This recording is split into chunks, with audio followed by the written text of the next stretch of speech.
Quiero recordar en este pequeño vídeo a un personaje que ha estado muy presente en la vida de nuestros queridos ancestros italianos. ¿Cuántas veces hemos escuchado algunos de nosotros los versos dedicados al revolucionario Giuseppe Garibaldi, ¿no? E non è vero che è morto Garibaldi, pum, Garibaldi, pum, Garibaldi, pum. Este estribillo de esta canción resonará en algunos de nosotros, ¿no? Es que este luchador por la libertad, revolucionario, masón, republicano, compartió la historia inmediata de nuestros inmigrantes de una manera muy particular. De hecho, algunos tuvimos la suerte de escuchar de labios de nuestros viejos tanos en las serenas tertulias nocturnas, ¿no? Después de la dura jornada de trabajo, las memorias, por cierto, muchas veces entretejidas con versiones más cercanas a la leyenda que a la historia, retazos de la vida de este personaje tan emblemático. En lo personal recuerdo las visiones papistas, antipapistas, propias del periodo de anexión de los Estados Vaticanos, o las posiciones contradictorias que surgían en torno al proceso de la unificación italiana, con Giuseppe Garibaldi como icono de sus propias biografías. Os propongo recuperar en una breve síntesis la epopeya garibaldina, ¿no? Giuseppe nació el 4 de julio de 1807 en Niza. Hoy es una ciudad francesa, pero por entonces pertenecía al reino de Cerdeña, ¿no? Al Piamonte. Murió a los 75 años en Caprera, una pequeña isla al noreste de Cerdeña. La biografía de Garibaldi se comprende dentro del gran movimiento social y político conocido como Il Risorgimento, un movimiento nacionalista que por entonces recorría toda Europa, dando lugar a una reconfiguración geopolítica de todo el continente. De hecho, los diversos reinos y estados se fueron unificando, dando forma, ya a finales del siglo XIX, a las diversas naciones europeas, tal como hoy las conocemos. Después del Congreso de Viena del año 1815, en el que el imperio napoleónico fue derrotado, los vencedores redibujaron el mapa de las naciones europeas. Y en aquel primer intento, Italia quedó fraccionada, porque Francia y Austria se quedó con el norte de la actual Italia, el centro de Italia estaba dominado por los Estados Vaticanos, algunos ducados, y el sur estaba en manos de la monarquía de los Borbones, que hoy continúa reinando en España, por ejemplo. Pero volvamos a la biografía de Giuseppe Garibaldi.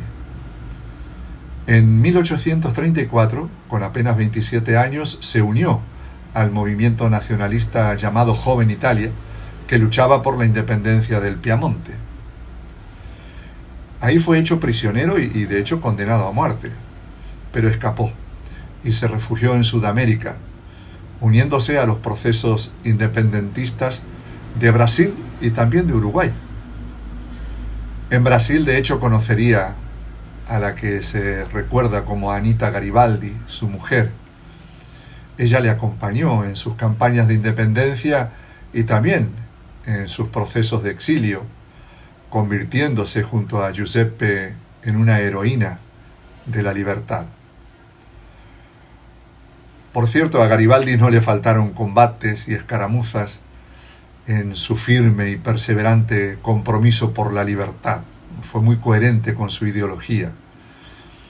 Él participó en las guerras por la independencia, en concreto en Río Grande do Sul, teniendo actuaciones memorables en la liberación de la ciudad de Colonia y también en una sangrienta batalla por la liberación de la ciudad de Salto, a escasos kilómetros de lo que sería la futura colonia Villa Libertad, donde se asentaron nuestros abuelos vénetos. Después de esta experiencia latinoamericana, él regresa al norte de Italia en el año 1848 para intentar nuevamente la liberación de su amada patria, pero también fue derrotado. Y nuevamente tiene que huir, refugiándose primero en Tánger, actual Marruecos, y más tarde en Nueva York.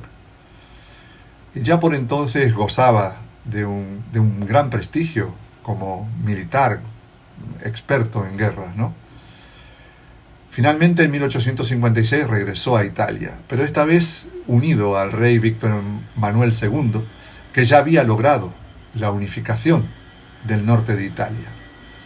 Giuseppe desembarca en Sicilia con su ejército, los llamados 1000 camisas rojas, ¿no? Y comenzó entonces el proceso de liberación del reino de las llamadas las dos Sicilias, ¿no? Que era Sicilia y Nápoles, que como dije estaban bajo el dominio de los Borbones.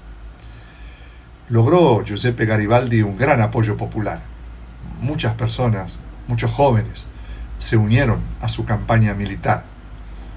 Y liberada Nápoles, en 1862 entró en Roma, aprovechando que las tropas francesas que defendían los estados pontificios fueron llamadas para participar en la guerra que por entonces libraba Francia contra Prusia. Así que él aprovechó la falta del ejército francés para entrar en Roma. No será sino hasta 1871, con la anexión de Roma, que toda la península itálica, con Sicilia y Cerdeña, quedó unificada bajo un solo gobierno. Y de esta manera los antiguos reinos, ¿no?, de Cerdeña, de las dos Sicilias, los estados vaticanos, el reino de Lombardía, Venecia, los ducados de Parma, de Módena y Toscana, pasan a formar esa unidad, esa nueva Italia, ¿no? Y en este largo proceso de unificación, pues coincide con el fenómeno inmigratorio en el que participaron nuestros ancestros. En Garibaldi no fue para ellos un personaje desconocido, todo lo contrario. Desde los mismos poblados del Véneto prealpino hubo jóvenes que se unieron al movimiento independentista y algunos de ellos lucharon con Garibaldi, ¿no? En este sentido viene al caso recordar a dos jóvenes vénetos de Arciero, paisanos, conocidos y muy cercanos a nuestros bisabuelos, que se enrolaron en las milicias garibaldinas. Uno de ellos es Innocente Stella, nacido en Arciero en el año 1837. Él fue estudiante en la Universidad de Padua y formó parte de la campaña para la liberación de Lombardía, de Sicilia y de Nápoles. Murió muy lejos de su pueblo natal, con apenas 23 años, en la batalla de Volturno, al sur de Nápoles, cuando peleaban por la liberación de Nápoles con Garibaldi. También podemos recordar a Mario Sartore, también arceriense, nacido en 1846, que se enroló en las tropas garibaldinas. Y después de las campañas de la reunificación, volvió a su pueblo natal, donde se casó y se ocupó de encender y apagar las 7 farolas de petróleo instaladas en puestos estratégicos por entonces, ¿no?, en su pueblo natal. Las memorias de la época dejan consignado que en ocasiones especiales Mario se presentaba en la plaza de Arciero, en la plaza de su pueblo, con su camisa roja y el característico birrete garibaldino. Por cierto, la memoria del compromiso revolucionario de Giuseppe Garibaldi, este piamontés universal, ha estado siempre presente entre sus paisanos, dando lugar a no pocas y a veces, como digo, rocambolescas leyendas que en base a hechos históricos recreaban un poco a su arbitrio su presencia, ¿no?, tanto en Italia como en América, y más precisamente en el sur entrerriano y en la cercana ciudad uruguaya de Salto. Su compromiso libertario fue de gran importancia para la conformación de la geopolítica regional, tanto en el sur de Brasil como en la región rioplatense. Podríamos decir que de alguna manera, la tierra de acogida de nuestros abuelos inmigrantes está fuertemente marcada por esas huellas garibaldinas.